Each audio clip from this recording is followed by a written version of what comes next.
चल उंच उंच जाऊ चंद्रास हात लावू, हे स्टेजवर सादर करून 30 वर्ष झाली. आणि या 30 वर्षात काय मिळालं असं जर विचारलं तर मला पुरस्कार, पैसा, प्रसिद्धी याच्यापेक्षा असं वाटतं जेव्हा पालक म्हणतात की तुमच्यामुळे आमची मुलं मराठी गाणी ऐकायला लागली, हे मला महत्त्वाचं वाटतं. मी अजूनही त्याला प्रोफेशन नाही म्हणत, मी पॅशन म्हणतो संगीताला.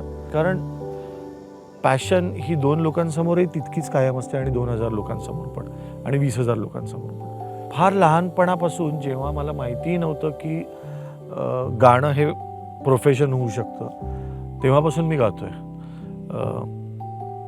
वय वर्ष 3ला मी पहिल्यांदी आकाशवाणीवर गायलो होतो.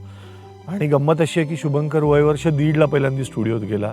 माईक, गाणं, ॲल्बम हे काहीच माहीत नसताना मी अग्गोबाई डग्गोबाई या गाण्याचे पहिले 2 शब्द गायले होते. आणि तेव्हापासूनच्या खूप छान मेमरीज आहेत.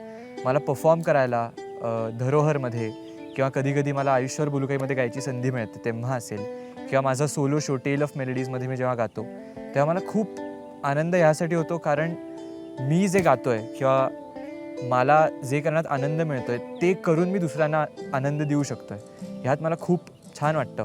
मी समजा गाणं ऐकत असतो किंवा जेव्हा गात असतो, when I am singing Beatles chained melody by Elvis किंवा कोणीही असेल, कोणाचंही गाणं मी गात असेल जे बाबाला माहीत नाही आहे, तर जे मी लहानपणी बाबाला विचारायचो की काय रे हे गाणं मला समजाव ना, तसंच सेम आता बाबा मला विचारतो की हे काय गाणं रे इंग्लिश, समजाव ना मला ह्याचा अर्थ. मग असं कधी कधी होतं की मी बाबाला एक गाणं समजावतो, मी बाबाला ते गाणं शिकवतो ॲक्च्युली.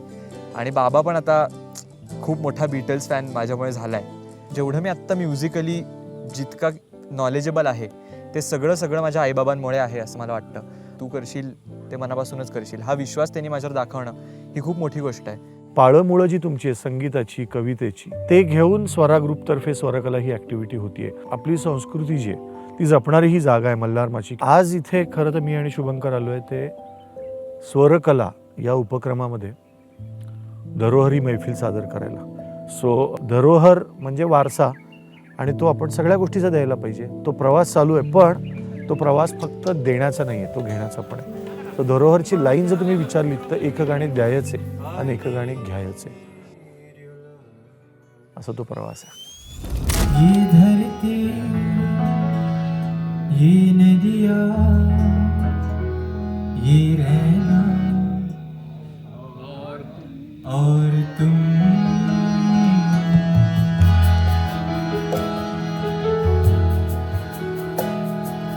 बड़े अच्छे लगते हैं.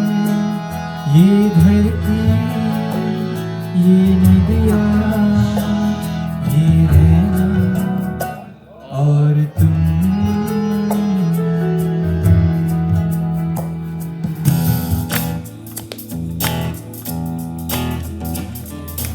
काली रात की बागानों में गोलमोल सा लटका चांद,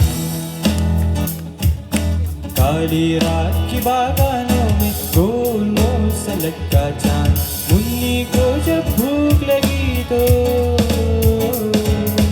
मुन्नी को जब भूख लगी तो तोड़ के देखा चुटका चांद. काली रात की बागानों में गोलमोल सा लटका चांद. आज हिचा वाढदिवस पण आहे आणि त्याच्यावर आज मल्हारमाचीमध्ये सलील कुलकर्णींना ऐकायला मिळायचं म्हणजे cherry on the top.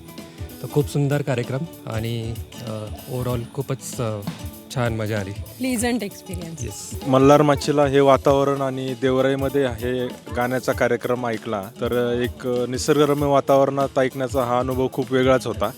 And this night was amazing. It was a wonderful experience. फार मजा आली. तेव्हा सरांनी एक आई आणि मुलाच्या बद्दलचे गाणं म्हणलं त्यावेळेस तिच्या डोळ्यातून पाणी आलं, पाणावले डोळे. एकटी एकटी घाबरलीस ना वाटलंच होतं. तर देवराईमध्ये आपण गाणं हे स्वतःला समृद्ध करण्यासाठी असतं. तशा अर्थाने कलाकार स्वार्थी असतात, त्यांना असे चांगले क्षण गोळा करायचे असतात की आता विसाव्याचे क्षण माझे सोनियाचे मणी, सुखे गोवित ओवित त्याची ओढीतो स्मरणी. कुठलाही कलाकार काय ओवत असतो माळेमध्ये, तर सुखाचे मणी ओवत असतो. बाकी सगळं मिळवतो तो, पण आरामखुर्ची जेव्हा म्हातारपणी कुठलाही कलाकार बसत असेल तेव्हा त्या माळेमध्ये सुखाचे मणी असतात. तर मला खात्री आहे की आज एक सुखाचा मणी आम्हाला मल्हारमाचीच्या देवराईत नक्की मिळेल. रे